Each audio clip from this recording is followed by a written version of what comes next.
We got season 3, episode 6 of the Ricky Gervais Show. Okay. Episode 6. Yes. What we got? This is the English. The English? The English. Like the movie. I think there's a movie called The English. The English Patient?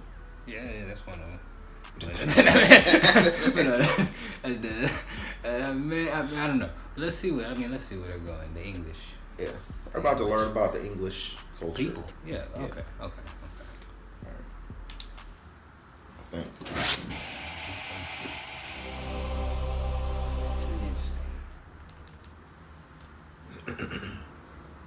I hope Carl's not about to teach us about the English. Hope Carl doesn't teach us anything. For the past few years, Ricky Gervais, Stephen Merchant, and Carl Pilkington have been meeting regularly for a series of pointless conversations. This is one of them. Testing. Is that all right? Hello and welcome to the Ricky Gervais Show with me, Ricky Gervais, Stephen Merchant. Hello. And the little round-headed buffoon that is Carl Pilkington. All right.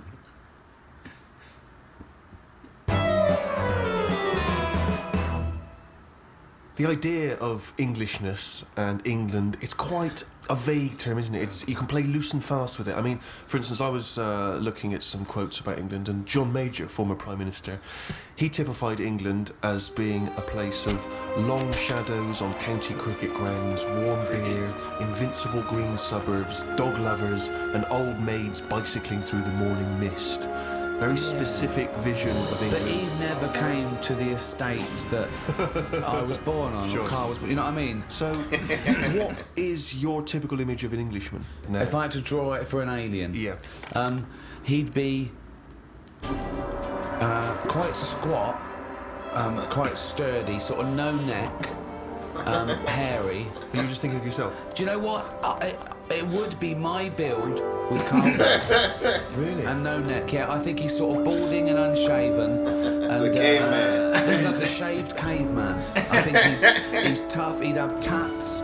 He'd eat like a dog. It's the bulldog breed. It is the bulldog breed. I am thinking of the bulldog breed, yeah. See, now my image of an Englishman is essentially that cliched one. It is, I think, Hugh Grant.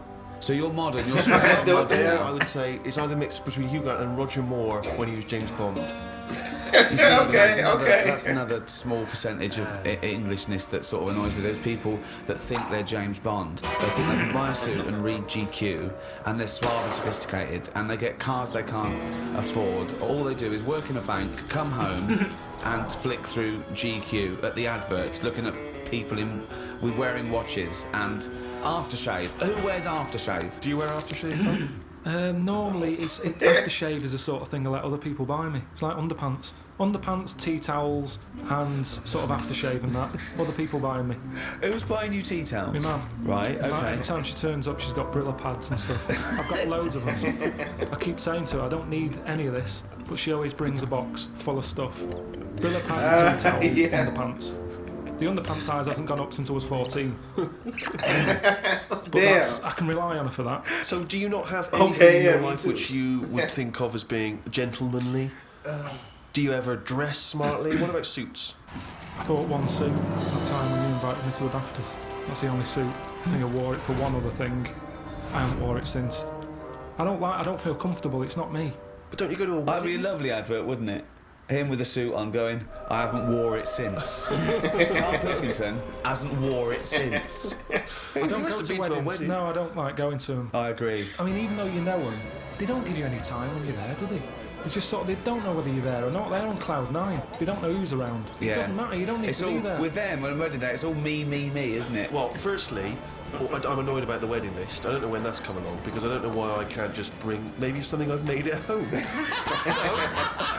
Why has there got to be a list of stuff? What newly married bride doesn't want a pair of homemade clogs? Exactly. Do you know what I mean? But saying that, I think people very much appreciate you being at their wedding. No, They do. They remember if you were there. No, they don't. They do. You don't get invited to weddings because you ain't got any mates. No, I've got to know enough people. Everyone's getting married. but they're always in the middle of nowhere. That annoys me when people say, "Come to our wedding." Yeah, fine. We're in Greece. Well, the thing that drives me insane when you do go is when they put you on a table with people you don't know. Well, I got all my mates there, and they put because I got to mingle with some people. I don't care. I need these. But that's what I'm not good at. Talking to people once. Talking to people who you don't know. No. What sort of stuff would you make conversation about at a wedding? I'd probably say, first of all, how do you know them? How do you know the people getting married? And then, do you think it'll last?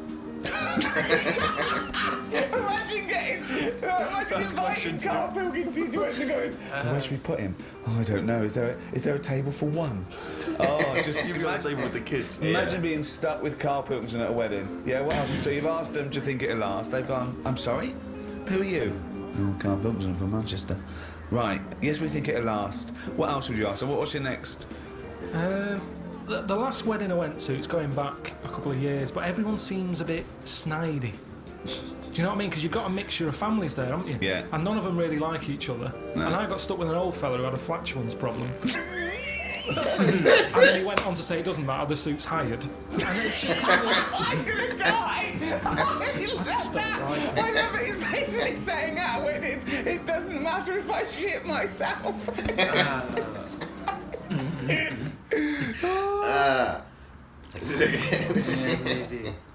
maybe it's that thing that I don't appreciate what I've got. But to me, being English isn't anything that great. Really? Why not? Because it's just what I've been dealt with. If you could be any nationality, what would you be and why? Probably be Italian. Okay. Okay. Well, just I like the idea of it. I like it. Italians are alright. Where would you live? Rome? I probably wouldn't want to be in the middle of Rome. There's too much hassle. Have you been to Rome? Yeah, it's nice to visit and stuff. Yeah. It's good. A lot of old stuff. Why have you chosen Italy? I'm interested to know why of all the countries you've chosen Italy. I was a late comer to pasta. But it's one year old. I like it now. It's like one of my favourite things I have. Which there isn't really anything like that in England. That even though it's except pasta. Pasta's No, almost but it's- exactly like it. Yeah, No, it's not. We've got pasta. haven't it's we? not ours though, is it? And we No, don't know we've how got- to eat it. What do you mean we don't know how to eat it? We do it all wrong. You stick it up your arse again. Look at me. I know how to fucking eat it. No, but what I mean is, if you saw a proper Italian and they saw what we did to pasta, they would not be happy. What are we doing wrong? Tell me what we're doing wrong Well, I with don't pasta. know that, otherwise we wouldn't be doing it wrong. how do you know we're doing it wrong? I've just heard we do it wrong. It's like how we have the coffee at all the wrong times. I ordered a cappuccino somewhere and the Italian fella said you shouldn't be having that now, it's breakfast coffee. Yeah, it is, yeah. Before 12 o'clock, Yeah, but I was having it at like 11 at night. Oh, It looks wow. Like Well, that's mental. absurd. Don't you get to sleep with a lovely cup of You're not coffee. supposed to. Yeah, that's Well, a I good don't point. sleep anyway. You yeah. shouldn't drink coffee anyway at night, full stop. So hang on. So you love pasta, but you're not eating it right. So you'd like to be Italian in order to be able to eat pasta correctly, even though you enjoy the pasta you What eat. do you feel being Italian is, and what's It's just, attracted it's to just being... very sort of it's a relaxed lifestyle. Whenever you go to Italy, everyone's outside a cafe. It doesn't matter what sort of person Carl, you are. that's all you do now with your spare time is sit outside a They cafe. get more respect over there. For Why? it. It's like it's okay to do that. There's older people sat outside cafes who do nothing. I and it's love the just fact that he they're wants to probably be retired. Italian so he can sit outside a cafe and get more respect than he does now sit outside a cafe. No, but everyone's rushing about here. People have like colder coffee. They have frappuccinos here because they haven't got time to have a hot coffee. It's like you've got a coffee with ice in so I can neck it. Get down my neck and get on with my day. Relax, enjoy your coffee. I don't understand the rush. But the reason you enjoy Italy is because when you're there, you're on holiday. That's why you're able to chill out and No, relax. no. When you say it's old people sat in some little Sicilian village. Of course they got no money. Here, I went to the Salvation Army Why? because it's nice. What do you mean? You can get toast and a cup of tea for £1. Go, you little skinflint. That's just that should be the going rate, Steve. I'm surprised I haven't seen you in there. To be honest. But the thing is, Where is it? now just near Camden, What is it? Is it like old people? a lot of old people, mainly old people, and this is what I'm saying. These are people who are old and they sat in a cafe, but they don't get any respect. People are walking past and they don't want to go in. The way you reacted when I said I was in the Salvation Army, that's the reaction they get. Yet an old Italian person they looked after better. Well, it's certainly true they look after their older families, don't they? Right, They do and that's respect all I'm them. saying. Whereas, I mean, it's a lovely place, Salvation Army. Every old fella in there's got a tie on. Yeah. They make an effort. Yeah. So anyway, yeah, that's what I like about Italians and that. There's a lot of So you want to be respect. Italian because when you're old, you can sit outside a cafe and get more respect than you do here. Yeah, look at the old people in this country. They never look happy, do they? Really? Most of the time, when you see them walking around, they go to pot. No one's keeping an eye on them. Well, it's an important thing, isn't it? That my mum, this is when she was about 60, 65. There was a neighbour who was 85, 90. And my mum used to go around there every day. Do you want any shopping? Do it, right? But I remember calling her once and she'd come back. I said, what are you doing? She went, I've been around so-and-so. So I went, all right. She went, she won't die, Rick. Like she's helping her, but she's thinking this is getting silly now. You were meant to go years ago here. And I was like, Well, that's the problem, you know. If you get pally with an old person, Yeah. then you could be stuck with them for years. and having to do stuff, that's what you don't want to do, isn't it? You meet an old fella, and then you've got to start popping in his sort of piles or whatever when he can't do them himself. If you're It depends how friendly you are, though. I mean, I'm just talking about someone you meet at the bus stop, as opposed to popping the piles back in. How does that happen? Jesus. Just the ones on the estate I grew up on. As soon as he got to a certain age, there was Mrs. Knowles who went mental. One day she seemed fine, next day she was chucking cans in everyone's garden. You could just hear her coming. Which was weird. Aren't you? Now you've brought up weird people. There was a fella called Shorts Man. Right? What? Shorts, man. Shorts man wore some shorts. Now, what I like, yeah, he did, but they were really short. They were that sort where, it's almost pointless having them on. what do you mean? They were just, like shorts now for blokes. They go up to your knees, don't they? There's no chance. There's no accident happening there. There's Go on. nothing going to pop out. Yeah. No. But Shorts Man, he liked it. He liked the fact that happened, and he used to walk with big strides to sort of help the chant along. So that he knew was the big strides and the short shorts Yeah. they were going to pop out. Did you ever see it pop out? Yeah. Why were you everyone looking at did. the shorts? Just because it was like playing Buckaroo. It was like, when are they going to pop out? But what? It's just what happened. Right, but shorts man. So he was an exhibitionist. He basically wanted people to see his leg. And they were out more than they were in. I mean, they had a tan. Now the thing is, what we like in England, we like local The characters. eccentric. Yeah. Eccentrics, that's very British. Eccentrics, yeah. I'm glad I grew up round there with all them people because So they're am I. interesting. They showed the balls. Do you think there's a big difference, Carl, between the Englishman of yesteryear who didn't complain? I mean, he just got on with things. He might have whinged about the weather and the like, but he just got on with things. He carried an umbrella. Yeah. Whereas whinge about nowadays, anything. people are getting their Prozac and their antidepressants. They're going into therapy. Yeah, he kept out of stuff as well. Why are we getting involved now in everything? Thoughts on that, Carl? It's news now, innit? Sometimes I think, don't tell me, don't want to know. Just get on with it. Whoever's job that is, get on with it. Yeah. Why am I being told about it? When I've got a problem in my job, no one else knows. No one helps me out and goes, well, I've got an opinion for him. No. This might help him. No one helps me. But I'm being bombarded by everyone else's hassle. They love talking, actually. That's what the English do. Talking, but they never finalise it. They love just being in the meeting room, talking, saying, yeah, we could do this, we could do that. I'm the only one in that room not getting paid. Everyone else is on a wage. I'm there looking at my watch, thinking, right, I've been here for an hour and nothing's been sorted. They're looking, thinking we can drag this out for another half hour, get us to lunch. That's what annoys me. They're all sat there just pushing bullshit around the room like dung beetles. Sick of it. And that's what the English do. And it's a shame, because I don't think we used to be like that. I wish everybody just sort of kept to themselves more. Like, certain animals do. You just get on with it. It's like an old-fashioned way. What animals keep Well, themselves? any animals keep themselves to themselves. Like what? I've said loads of things. What animals keep themselves? Badgers. Why do they keep themselves? No, they just whenever you see them just sort of wandering about a roadside, they're on their own. Right. They're not sort of What are they in doing? pairs. I don't know. Most of the time they're dead. I've seen more dead badgers than alive ones. I've never seen a live badger. I don't know what his point So was. that's why they're one alone and two getting That's it. Most I of the don't time. know, it started off as some kind of poetic analogy. I don't know what that was. I just. Oh God. I like this thing of the Englishman I knew growing up was you had to, when you hit a certain age, when you hit like manhood or puberty or whatever, 13, 14, 15, you had to start showing your mettle. You had to be tough. I remember, right, when I first started going to pubs, right, so I don't know, say 18, you walk into a toilet, the urinals, and the first thing everyone did was fart and gob.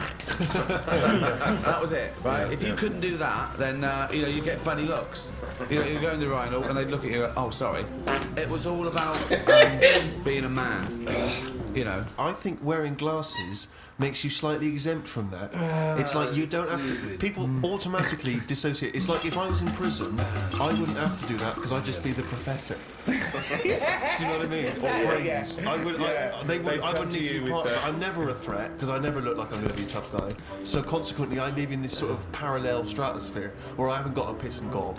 Yeah. Has that got more popular? Yes. Has it? Yeah. There's a lot more people gobbing? doing it in the streets now. Really? It's not, like not avoiding- in Hampstead. It still is, when I walk The only in. person gobbing in Hampstead is me. Jane says, don't gob. People are looking. Well, it's your trail that I'm seeing there. A load of sort of washed up jellyfish in London. Just big blobs of it. I don't know how they're coughing this stuff up. I mean, they shouldn't still be alive. Some of them have, like, organs in it. It's just big lumps of stuff. That was disgusting. I mean, that list of idyllic, antiquated England of tea and cakes and cricket, I mean, is valid, but I think the things that sum up Englishness, I mean, talking of the weather, I think drinking, war, we love a ruck. Yeah. We're built on war. We're a warrior We're race. pretty good at war. Talking of the English sense of fair play and war, when the crossbow was invented, a lot of people wouldn't use it. They said it was unchristian. So our soldiers sort of resisted it. So Europeans got this thing that needed no skill, and it was shooting these bolts, and they could reload quick. And versus our bowmen. What do you think of that? What do you think of going, oh, it's cheating, we won't use it, but having a disadvantage? That's honour, isn't it? But what's the problem here? What am I meant to be worrying about? Well, you've got bow and arrows. Yeah. They're amazing. They're heavy. Someone comes along and goes, don't worry about that. Here's a crossbow. Just pop it in, put it back. Deadly. Deadly, quick. Anyone can use it. So now you've got anyone with a crossbow killing people. Women, children. Anyone can use it. So the Europeans, they're going crazy. But we resisted it because we thought it was, unchristian and cheating to kill without skill. What do you think of that? Well, where were the actual bows and that being made? Because that's the thing, isn't it?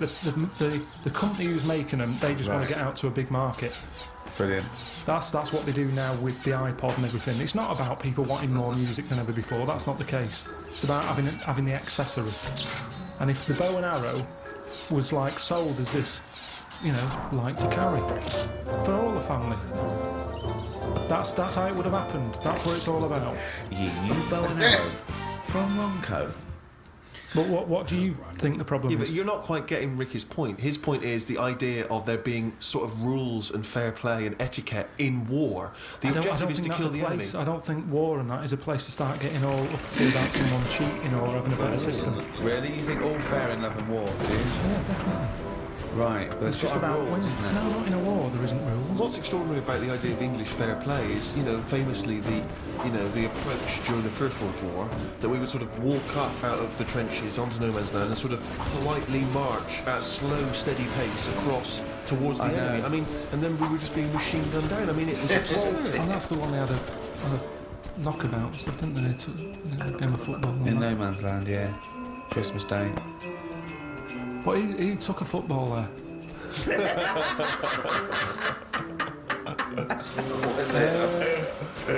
If I was on the front line, I would not be getting out the rule book. I can tell you that much. I'd be going mental. Are you saying there should be some rules? I mean, I you will don't get have out some the rules. rules, otherwise it's just going to be like Grand Theft Auto, isn't it? I'm just going to go about battering everyone. Yeah. And you soon get bored of that. Which rules would you repeal that already exist that you don't like? It's a shame you can't tip as much as you used to be able to. You mean in a restaurant? No, just when you're getting rid of a mattress or something. So flight tipping, you'd like to see more flight tipping? What do you mean? This is something so Flight tipping. personal. He's fed up. He had to take something. No, it's, Okay. it's just that they used to put stuff outside the house, and just like you had mattresses, you had sideboards, sewing machines. The thing is, it was a good way of recycling. Now they say recycle, but we're not recycling. It's just being put in a bin. I'm saying if you've got old furniture, you should be allowed to leave it outside your house without the council going, move that, it's dangerous, someone's going to trip over it. Well, if they trip over it, it should have been looking where they're going. Well, what if they're blind? What? What if they're blind? That's why you don't leave things out in the pavement, because blind people will fall over and smack their face in. No, because I'm leaving it. I'm not leaving it on the pavement. What you just said you were. Where are you leaving it? Sort of outside the house. Where are you leaving it, Carl? You haven't established where you're leaving this yet. We Because can do so that. far, a blind person's fallen over and broken his I've never nose. seen a blind person trip over anything. You've never seen a blind person trip over anything? Definitely not. They're better on the feet than some people because they're more cautious, aren't they? So Make it more fun for them, if anything. why can't you just have this stuff collected by a second-hand shop or Because they send it won't. to They a don't come, charity? Steve. Honestly, they don't. I've called up people and they're saying, "Yeah, we'll be there in an hour." And I say, "Right, I'm going to put it out on the street, and are you going to come and get it?" "Yeah, we'll be there." An hour passes by. They haven't been. Suddenly, the blind council people goes past. on the floor, bloodied noses. And the council said, I call them up, do you want to shift it? Well, we might, but don't know when. Well, it's outside the house now. Well, you can't leave it there. It's your responsibility. You'll have to stay with it. Suddenly, I'm wasting time sat outside the house with rubbish that someone else might want. You're not allowed to leave there because a blind person might come along. What's the dog doing?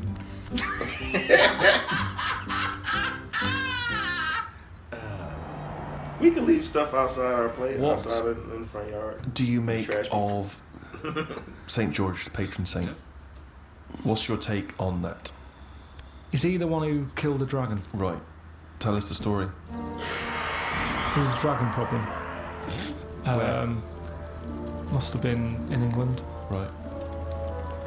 St. George. George took it on. He took on the job. He was like a rent-a-kill.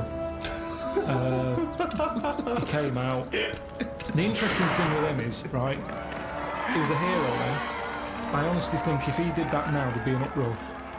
Because it's the last dragon. It's the same way we try to save the panda and all that now. If he came out and said, I've done it, and he's done what? They've just killed the last dragon. They'd go mental. There'd be marches. Idiot, Yeah. bloody idiot. And that's what's interesting. But it was going around burning people. Doesn't matter, we shouldn't have killed the last one. It's the last one. And that's what we'd be like. They say you should have saved it, you should have captured it and put it in a cage so we can all look at it. There's and no stuff. point. You couldn't have read anyway. It was the last one. Was it definitely the last one? Well, you were saying it was the last one. I'm not bothered either way. To me, hang on. Whoa. So you think that there were Well, dragons? what are we celebrating then? Well, it could be a metaphor, a dragon slayer. It could be a bad thing amongst us. It could be a foreign threat. It could be things that threaten. It could be anything. It's not to be taken literally, is But it? the real legend of George was that he was a figure who stood up for Christianity. Doesn't Have you ever get- done anything brave? There was a kid at school who used to have epileptic fits a lot, and the teacher used to always say, if it happens, grab his tongue. And I sort of had a go at that once. His tongue. His tongue. Yeah. What do you have a tongue for? To pick stuff up? What do you mean a tongue? His tongue in his mouth. His tongue. Oh, his tongue. Right, go on. And they used to say, if he starts doing it, grab his tongue. Shit. And I sort of had a go at that once, and it wasn't nice. Well, how'd you grab it? You grabbed his tongue, did you? Well, I tried to. It's like grabbing a slug. And plus his mouth's going up and down. I think he's going to have me hand here. So you sort of do that thing where you go. So you were trying to grab hold of a kid's tongue, yeah? And He's throwing himself all over the place. It was in the physics lesson. I sort of had a go, and then I thought, this isn't happening. So I just sort of kept putting my hand in, like I'm having a go. But in the head, I was going, I'm not going to get hold of it. What you could have used is a pair of tongs. Well, firstly, I don't see why this is brave. kids having an epileptic fit and you're just supposed to help them out. I don't know why that's bravery, but even given that, the fact that you were thinking more about yourself in that situation than this other kid, you were thinking, I'll make it look like I'm helping, but I'm not really. And yet, this is kid having. Well, I did at the beginning. Doesn't I that tried. sum you up, Carl? Selfish. No, it doesn't. Because no one else was having a go. At least I did try and grab it You at one weren't doing point. anything. You were just making it look like you were.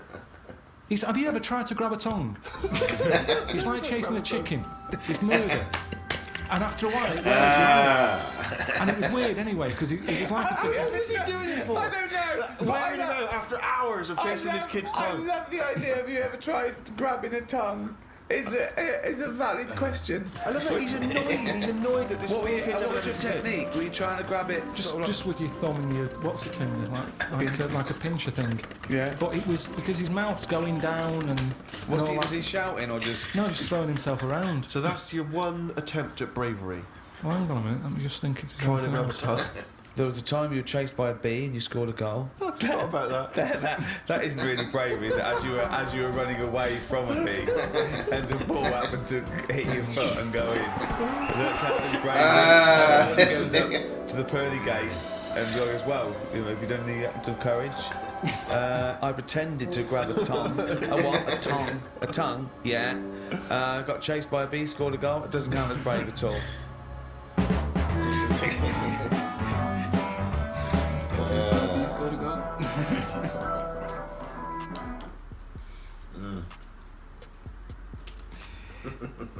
Oh man.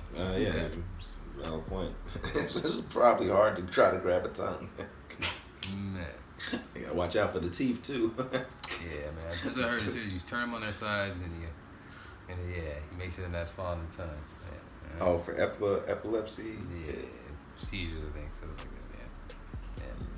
Yeah, man. Scary stuff. But yeah, so he's talking about the English.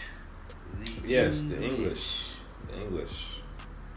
Talking about their typical English man. Ricky came up with a caveman looking motherfucker. He looked like a caveman himself with Carl's head. Interesting. That would be his. Yeah. Steve came up with James Bond. Roger Moore looking. Oh man. Yeah.